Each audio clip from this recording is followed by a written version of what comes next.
అందరికీ నమస్కారం. నా ఛానల్కు స్వాగతం. సమయం ఉదయం 7 గంటలవుతుంది. నేను నా ప్రయాణాన్ని మొదలుపెట్టాను.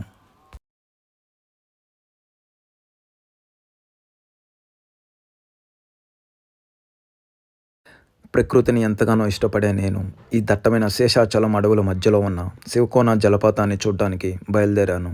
ఈ జలపాతాన్ని చూడ్డానికి నేను వెళ్ళే మార్గం మొత్తం చాలా ప్రశాంతంగా ఉంది.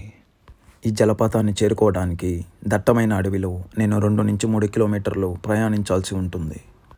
నేను అడవిలోకి ప్రవేశించగానే నాకు ఒక సెలయేరు కనిపించింది. ఇది చాలా అందంగా ఉంది. అడవిలో ప్రవహిస్తున్న ఈ నీటిలో నడుచుకుంటూ నేను 2 నుంచి 3 కిలోమీటర్లు ప్రయాణించాల్సి ఉంటుంది.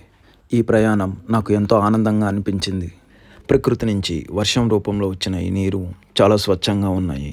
ఇలా ఈ నీటిలో కొంచెం దూరం ప్రయాణించాక నేను దట్టమైన అడవిలోకి ప్రవేశించాను. ఈ అడవిలో ప్రయాణం చాలా ప్రమాదకరమనే చెప్పాలి. ఇక్కడ క్రూర మృగాలు ఉండే అవకాశం చాలా ఎక్కువగా ఉంది. అవి నా కంట పడకపోయిండొచ్చు, కానీ ఇక్కడ అవి ఖచ్చితంగా ఉంటాయి. ఈ అడవిలో ప్రయాణం చాలా ప్రమాదకరమైనప్పటికీ చాలా ఆసక్తిగా ఉంది. ఇలా కొంచెం దూరం ప్రయాణించాక నాకు మళ్ళీ నీళ్లు కనిపించాయి. ఇంత దూరం ప్రయాణించాక నాకు బాగా దాహం వేసింది. అడవి ప్రాంతంలో ఉన్న ఈ నీళ్లు విషపూరితం కావచ్చు, అందుకే నేను ఈ నీటిని తాగలేదు. మళ్ళీ ఈ నీటిలో నడుచుకుంటూ నేను నా ప్రయాణాన్ని కొనసాగించాను. సరిగ్గా జలపాతానికి 100 మీటర్ల ముందు చాలా లోతైన నీళ్లు ఉన్నాయి. నేను ఈ నీటిని దాటుకొని అటువైపు ఉన్న అందమైన జలపాతాన్ని చేరుకున్నాను. కొండల మధ్యలోంచి ప్రవహిస్తున్న ఈ జలపాతం చూడ్డానికి చాలా బాగుంటుంది.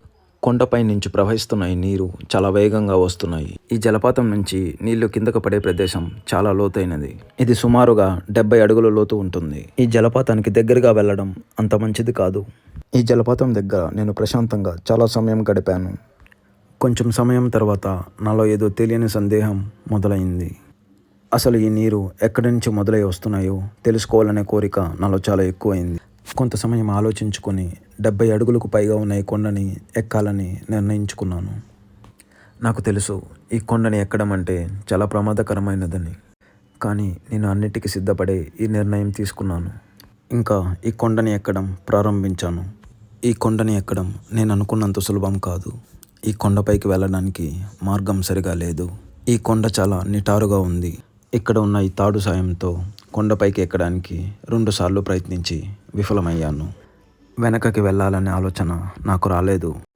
ఎలాగైనా కొండపైన ఏముందో చూడాలనే కోరికతో గట్టిగా ప్రయత్నించి 3వసారి కొండపైకి చేరుకున్నాను. నాలో ఉన్న సంకల్పం నన్ను ఈ కొండపైకి చేరేలా చేసింది. కొండపైకి వెళ్ళే కొద్దీ చాలా వేడిగా అనిపిస్తుంది. ఇప్పటి వరకు నేను సగం కొండనే చేరుకున్నాను. నేను వెళ్ళాల్సిన దూరం ఇంకా చాలా ఉంది. నేను ఎంత పైకి వెళ్ళాలో నాకు తెలియదు. అయినా కూడా నేను ఏమాత్రం ఆలోచించకుండా పైకి వెళ్ళాలి. సగం కొండ ఎక్కాక నేను బాగా అలసిపోయాను. నాకు బాగా దాహం కూడా వేస్తుంది. ఈ కొండపైకి నేను ఒంటరిగా ప్రయాణం చేశాను. ఈ కొండపైన చాలా దట్టమైన అడవి ఉంది. నేను ఇక్కడ చాలా జంతువుల శబ్దాలు విన్నాను. అవి ఏవి అని నేను చెప్పలేను. అవి నా కంటికి కనిపించలేదు. నాకు చాలా భయం వేసింది. కొంచెం సేపు ఈ కొండపైన విశ్రాంతి తీసుకున్నాను. కొంత సమయం తర్వాత ఈ కొండపైకి వెళ్ళడానికి తిరిగి నా ప్రయాణాన్ని ప్రారంభించాను. ఇక్కడ నుంచి వెళ్ళడానికి సరిగ్గా నా కాలు పట్టేంత దారి కూడా లేదు. కొండ అంచుల్లో అడుగులు వేసుకుంటూ వెళ్ళాను. ఇక్కడ నేను కొంచెం నిర్లక్ష్యంగా ఉన్న 70 అడుగుల లోతులో ఉన్న ఈ లోయలో పడిపోవాల్సి ఉంటుంది. కొంత సమయం తర్వాత నేను కొండ పై భాగానికి చేరుకున్నాను. నేను నా గమ్యాన్ని చేరుకున్నాను. ఈ నీరు ఎక్కడి నుంచి కిందకి వస్తున్నాయో ఆ ప్రదేశాన్ని నేను చూశాను. ఈ నీరు కొండ పై భాగంలో మొదలై ఇక్కడ ఉన్న ప్రదేశంలో నీరు మొత్తం నిండి 70 అడుగుల కింద ఉన్న భూమిపైకి ఈ నీళ్లు వచ్చి చేరుకుంటున్నాయి. ఈ దృశ్యం చూడ్డానికి చాలా బాగుంది. మనసుకి చాలా సంతోషాన్ని కలిగిస్తుంది. ఇంత పెద్ద అడవిలో ఇంత అందమైన ప్రదేశానికి రావడం ఇది నాకు చాలా సంతోషం. ఈ జ్ఞాపకాన్ని, ఇక్కడ నాకు కలిగిన అనుభూతిని నేను ఎప్పటికీ మర్చిపోలేను. నేను ఇప్పుడు చాలా సంతోషంగా ఉన్నాను. ఈ గమ్యాన్ని చేరుకోవడం ఇదే నా విజయానికి తొలిమెట్టుగా నేను భావిస్తాను. ఇలాంటి అందమైన ప్రదేశాలు మన భూమిపైన ఎన్నో ఉన్నాయి. వీటిని చేరుకోవడమే నా జీవిత లక్ష్యం. నాకు నా మీద ఉన్న నమ్మకంతో నేను ఇంత దూరం చేరుకోగలిగాను. ఇప్పుడు నాకు చాలా గర్వంగా ఉంది. ఇక్కడ ఉన్న ఈ ప్రకృతి అందాలతో నేను చాలా సమయాన్ని గడిపాను. నేను ఇక్కడికి వచ్చి చాలా సమయం అవుతుంది. నాకు ఇక్కడి నుంచి తిరిగి వెళ్ళాలి అనిపించట్లేదు. సమయం సాయంత్రం 4 గంటలు అవుతుంది. ఇది అడవి ప్రాంతం కాబట్టి ఇక్కడ చాలా త్వరగా చీకటి పడే అవకాశం ఉంది. చీకటి పడే సమయంలో అడవిలో ఉన్న జంతువులు చాలా పెద్దగా కేకలు వేస్తాయి. ఇక్కడ ఉండటం నాకంత మంచిది కాదు. తిరిగి వెళ్ళాల్సిన సమయం వచ్చింది. నేను నా తిరుగు ప్రయాణాన్ని మొదలుపెట్టాను. ఇది నాకు చాలా బాధను కలిగిస్తుంది, కానీ తప్పదు. ఇక్కడ నుంచి నేను మాత్రమే తిరిగి వెళ్తున్నాను. నా హృదయం ఇక్కడే ఉండిపోయింది. కొంత సమయం తర్వాత నేను కొండ కింద భాగానికి చేరుకున్నాను.